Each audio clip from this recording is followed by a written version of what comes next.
Hey guys, today we are going to do Concussion Grenade Explained.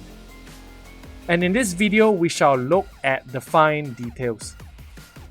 So first up, we will look at the basic stuff about the grenade, and then move on to the hidden concussion effect, and then some tips on how to use them.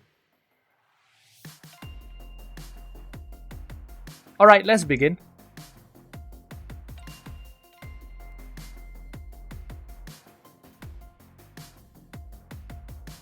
We start off with 6 concussion grenades in our inventory.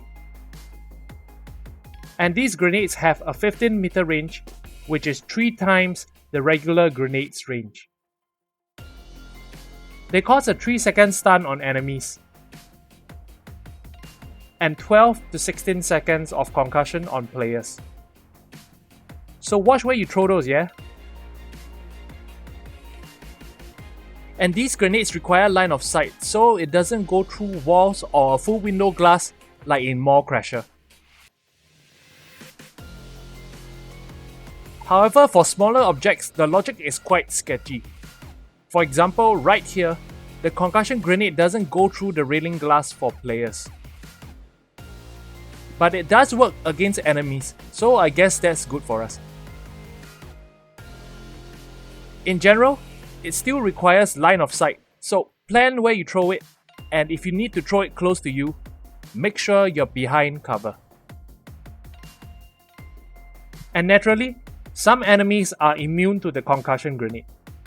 These include all the boss characters, Winters and Company, and our favorite bulldozers. When used on civilians, it forces them to get down onto the ground.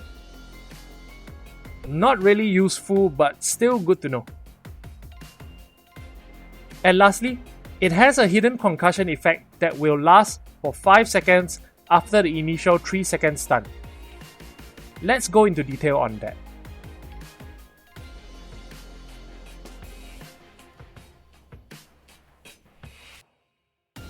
So, the concussion grenade has a hidden concussion effect.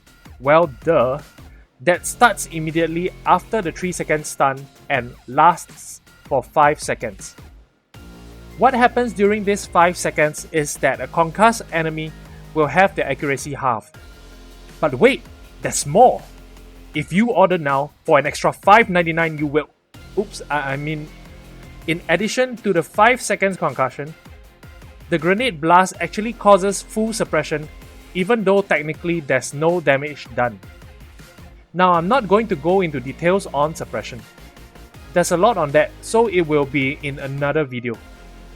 But basically, the first stage of suppression halves the accuracy and increases the in-between firing delay by 50%, which usually ranges from half a second to 1 second.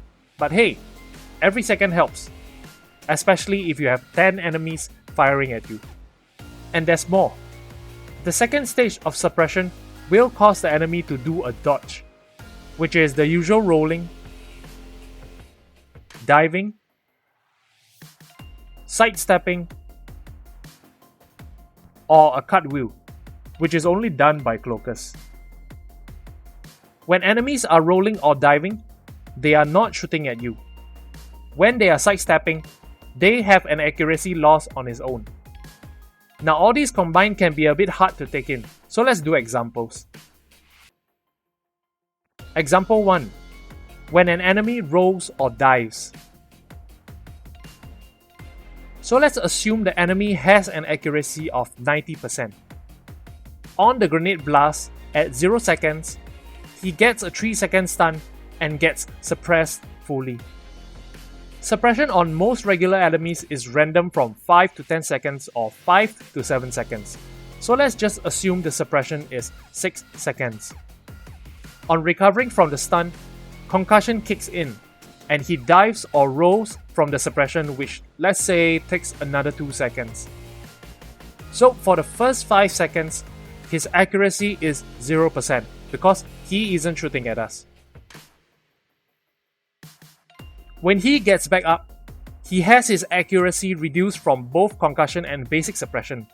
So from the 5th to 6th second, he has 90% accuracy, half twice to about 23% accuracy.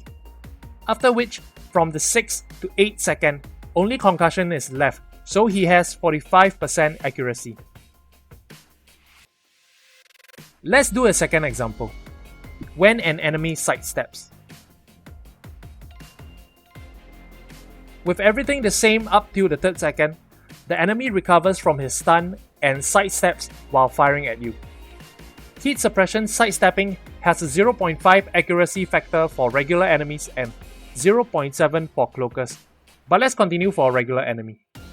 So at this point, the enemy sidesteps for let's say 1 second, so from the 3rd to 4th second, he has a base accuracy of 90%, then half from Concussion, then again from basic suppression, and then again from sidestepping, which leaves us with about 12%.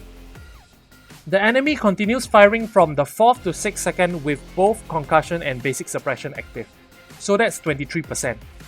And then again from the 6th to 8th second at 45% with only Concussion.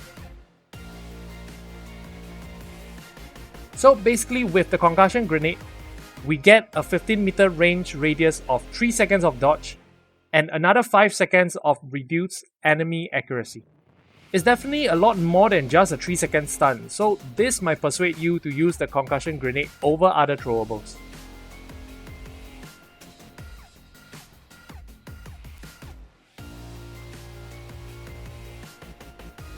So now that we know a lot more about how Concussion grenades work, how and when should we use them? First, if we're using them for long range, just throw one, wait for about 2 seconds before running out, so we'll make the most of the 3-second stun. If we want to throw it nearby, be sure to hide behind cover so we don't get ourselves concussed. And if we need more time, we can stagger our grenades by throwing a second one after 2 seconds, so we'll have about 5 to 6 seconds of stun time. So that's the how, and here's the when. 3 seconds of stun can be really useful, so here's a few situations where we can use them. As advertised, stun enemies can't fight back and are easy targets. When covering teammates, especially when moving backs or reviving a downed teammate. When you're cornered or making a mad dash, just like at the end of Slaughterhouse or Hoxton Breakout Day 2. Or when you're in armor and have no place to hide, need to reload or both, 3 seconds can give you that much needed time to recover that armor or come back with a full magazine. If you have more ideas on how the Concussion grenade can be used, other than PvPing with the friendly fire mutator, share it in the comments below. Now I hope this video was educational for you. Videos like this usually need a lot more editing, but I hope to do more because I love sharing this less known information. So stay tuned for more, and I'll see you in the next video. Unknown Knight here, signing off.